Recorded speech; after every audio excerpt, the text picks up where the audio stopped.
तो दोस्तों आपका स्वागत है। मैं आपको लिख लिख कर इसलिए पढ़ा रहा हूँ क्योंकि मुझे ड्यूटी भी करना रहता है। मैं ऑलरेडी रेलवे में सेलेक्टेड हूँ। तो चलिए शुरू करते हैं आज का पहला क्वेश्चन। तो सबसे पहला क्वेश्चन है कि जूलॉजी के फादर कौन है। तो जूलॉजी के जो फादर हैं वो आपके अरस्तू हैं। जूलॉजी के जो फादर हैं वो आपके अरस्तू हैं। और बॉटनी बॉटनी के जो फादर हैं वो थियोफ्रेस्टस है। बॉटनी के जो फादर हैं वो आपके थियोफ्रेस्टस हैं। जूलॉजी के फादर अरस्तू, जूलॉजी के फादर अरस्तू और बॉटनी के फादर थियोफ्रेस्टर। तो अगला है सेल। सेल के बारे में देखते हैं। सेल के अध्ययन को साइटोलॉजी कहा जाता है। सेल के अध्ययन को साइटोलॉजी कहा जाता है। ये एग्जाम में डायरेक्ट पूछा जाता है कि सेल के अध्ययन को क्या कहा जाता है। तो सेल के अध्ययन को साइटोलॉजी कहा जाता है। और क्या कहते हैं कि शरीर किससे मिलकर बना होता है। शरीर जो मिलकर बना होता है वो कोशिकाओं से मिलकर बना होता है। शरीर जो है वो कोशिकाओं से मिलकर बनी होती है। और सर्वप्रथम जो कोशिका की खोज की गई थी, सर्वप्रथम कोशिका की जो खोज की थी रॉबर्ट हुक ने की थी। सर्वप्रथम कोशिका की जो खोज की थी वो रॉबर्ट हुक ने की थी। जी ठीक है। अगला देखते हैं कि रॉबर्ट हुक जो है, रॉबर्ट हुक को हम फादर ऑफ साइटोलॉजी कहते हैं। फादर ऑफ साइटोलॉजी कहते हैं, मतलब कोशिका के जनक कहे जाते हैं। ठीक है। और इन्होंने क्या किया था, मृत कोशिका की खोज की थी। किसकी खोज की थी? मृत कोशिका की खोज की थी, जिससे क्या को इसको मृत कोशिका को नेक्रोसिस कहते हैं। क्या कहते हैं? नेक्रोसिस कहते हैं। तो जैसा कि मैं बता दे रहा था कि मैं रेलवे में ऑलरेडी पोस्टेड हूँ। तो अगर आप कभी कहेंगे तो मैं आपको अपना स्टेशन वगैरह ज़रूर दिखा दूंगा जहाँ पे मैं पोस्टिंग है मेरी। तो ये आप मत समझिए क्योंकि मैं ड्यूटी करता हूँ। क्या है कि अब ड्यूटी करने के बाद इंसान जब खाली बैठता है तो कुछ करना चाहता है कि कुछ करूँ। तो इससे बेटर ये लगता है कि मैं यही बेटर है कि कुछ पढ़ता रहूँ, पढ़ाता रहूँ। ये एज अ अच्छा टाइमिंग स्पेंडिंग हो जाता है। तो इधर उधर की बातें छोड़ते हैं, चलिए शुरू करते हैं। और सर्वप्रथम जीवित कोशिका की खोज लुवेनहॉक ने किया था। सर्वप्रथम जीवित कोशिका की खोज किसने किया था? लुवेनहॉक ने किया था। ठीक है। फादर ऑफ बैक्टीरियोलॉजी लुवेनहॉक है। फादर ऑफ बैक्टीरियोलॉजी कौन है? लुवेनहॉक है। ठीक है। और ये आपके स्वान एवं स्लाइडेन ये क्वेश्चन पूछ लिया है। कोशिका के सिद्धांत, कोशिका का सिद्धांत किसने दिया था? तो कोशिका का सिद्धांत स्वान, स्लाइडेन एवं स्वान ने दिया था। ठीक है। और कहा जाता है, इन्होंने क्या कहा कि कोशिका शरीर की क्या है? सबसे छोटी इकाई है। इन्होंने कहा, ये स्लाइडेन एवं स्वान ने कहा कि कोशिका शरीर की सबसे छोटी इकाई है। तो ये कभी कभी क्वेश्चन में ये पूछ लेता है कि सर्वप्रथम जीवित कोशिका की खोज किसने की थी? लुवेनहॉक ने। और मृत कोशिका की खोज किसने की थी? वो आपके रॉबर्ट हुक ने किया था। ठीक है। रॉबर्ट हुक ने किया था। तो अगला है, सबसे छोटी जो कोशिका है, सबसे छोटी जो कोशिका है उसे कहते हैं माइक्रोप्लाज्मा। सबसे छोटी जो कोशिका है वो आपकी क्या है? माइक्रोप्लाज्मा। और सबसे बड़ी जो कोशिका है, सबसे बड़ी जो कोशिका है वो शुतुरमुर्ग की अंडे है। जो शुतुरमुर्ग का अंडा होता है वो आपका सबसे बड़ी कोशिका है। ठीक है।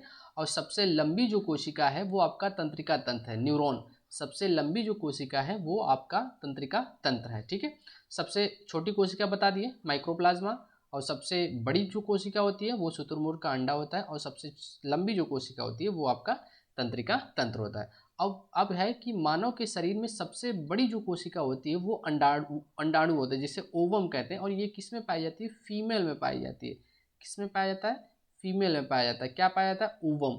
मानव में सबसे छोटी जो कोशिका होती है, सॉरी, सबसे बड़ी जो कोशिका होती है वो है आपका अंडाणु। ठीक है। और मानव में सबसे जो छोटी कोशिका होती है वो होती है स्पर्म। स्पर्म, शुक्राणु। ये जो पाया जाता है आपका किस में पाया जाता है? मेल में पाया जाता है शुक्राणु। ठीक है। और सबसे तेजी से अगर कोशिका विभाजन होता है तो वो लीवर में होता है। कोशिका विभाजन मतलब लीवर अगर आपका थोड़ा बहुत खराब हो जाता है तो लीवर उसे प्रॉपर क्या कर लेता है? मेंटेन कर लेता है। लेकिन सबसे सबसे कोशिका विभाजन नहीं होता है तो वो तंत्रिका तंत्र में होता है। कहते हैं ना, जो कोई बाइक से जाता है अगर गिर जाता है तो उसके सर में चोट लगी तो बोलते हैं कि ब्रेन हैमरेज हो गया, और या तो ब्रेन में चोट लग गई, तो तुरंत आदमी एक्सपायर कर जाता है, क्योंकि वो क्या है ना, वो कोशिका विभाजन नहीं कर पाती है। तो इसलिए कोशिका विभाजन जो नहीं होता है वो आपका तंत्रिका तंत्र में नहीं होता। ठीक है। आपका अगला है कि जीव द्रव्य, जीव द्रव्य किसे कहते हैं? अंग्रेजी में इसे प्रोटोप्लाज्म कहते हैं। ये क्वेश्चन पूछ लेता है कि जीव द्रव्य की खोज किसने की थी? तो जीव द्रव्य की जो खोज की थी वो पुरकेंजे ने किया था। किसकी खोज? जीव द्रव्य की खोज किसने किया था? पुरकेंजे ने किया था। इसमें क्या होता है कि 80% जल होता है। जीव द्रव्य में 80% जल होता है। और जीव द्रव्य को, ये जो जीव द्रव्य है इसको हेक्सले ने क्या कहा? हेक्सल ने क्या कहा कि जीवन का आधार कहा है। किसको?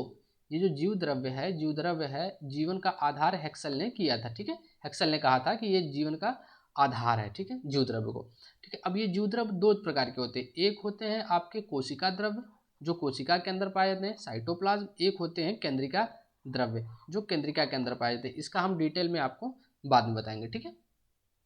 और अगला है कोशिका भित्ति। कोशिका भित्ति जो बनी होती है वो किसकी बनी होती है, वो सेलुलोज की बनी होती है। कोशिका भित्ति किसकी बनी होती है, सेलुलोज की बनी होती है, सेल वॉल। कोशिका भित्ति को इंग्लिश में कहते हैं सेल वॉल, ठीक है। और ये केवल पादप में पाई जाती है। क्वेश्चन ये पूछता है कि निम्नलिखित में से कौन से पादप में पाए जाते हैं, तो उसका अगर जो करेक्ट ऑप्शन होगा वो आपका कोशिका भित्ति होगा। कोशिका भित्ति जो किसका बना होता है, सेलुलोज का बना होता है। और जीवाणु क्या है, जीवाणु एक पादप है। जीवाणु क्या है, एक पादप है। तो जीवाणु की जो कोशिका भित्ति जो बनी होती है वो पेप्टिडोग्लाइकेन से बनी होती है। किसकी बनी होती है, पेप्टिडोग्लाइकेन की बनी होती है।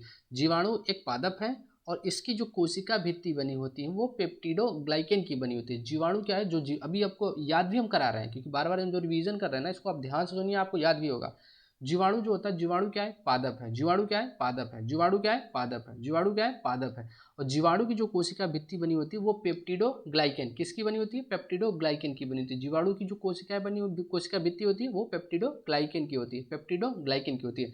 जीवाणु पादप है और जीवाणु की जो कोशिका भित्ति बनी होती है वो पेप्टिडोग्लाइकेन की बनी होती है, ठीक है। और कोशिका भित्ति किस में पाया जाता है, ओनली पादप में पाया जाता है। तो और किसकी बनी होती है, सेलुलोज की बनी होती है। लेकिन जीवाणु में किसकी बनी होती है, पेप्टिडोग्लाइकेन की बनी होती है, ठीक है। आपका आता है कवक।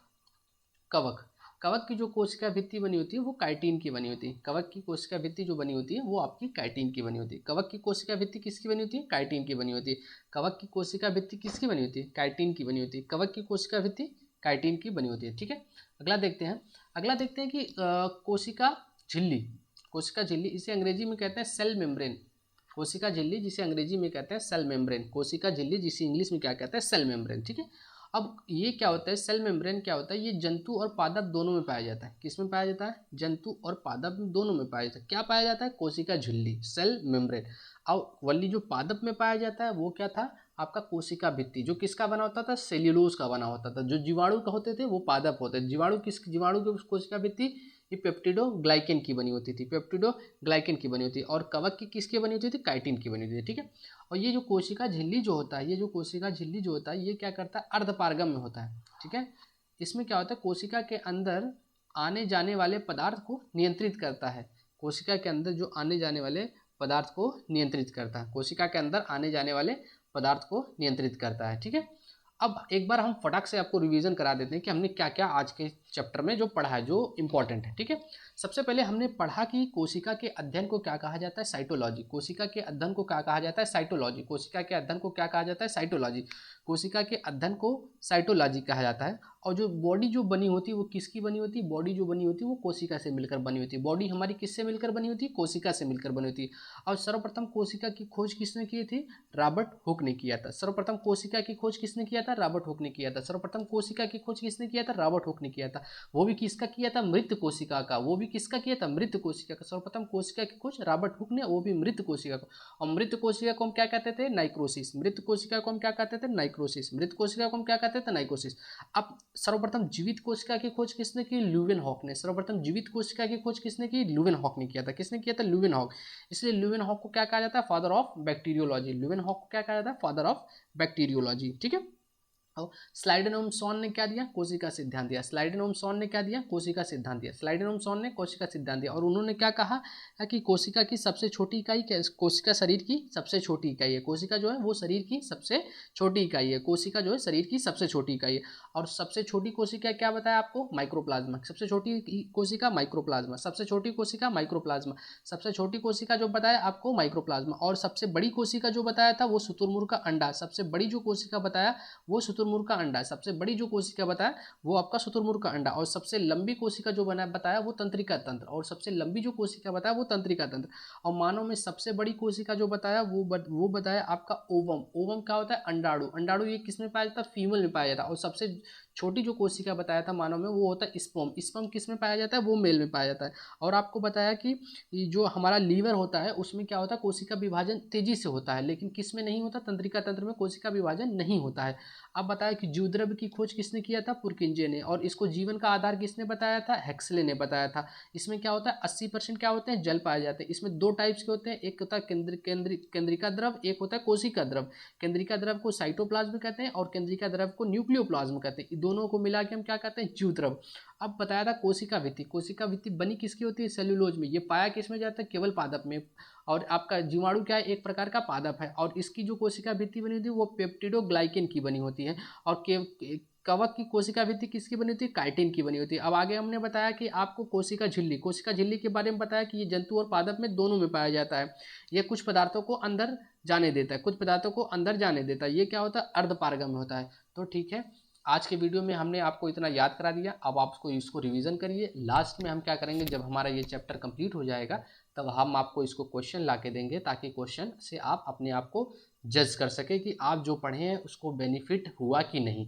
अगर आपको ये वीडियो हेल्पफुल लगी हो तो चैनल को ज़रूर सब्सक्राइब करें, अगर नहीं हेल्पफुल लगी हो तो चैनल को अनसब्सक्राइब करें। Thank you for watching this video.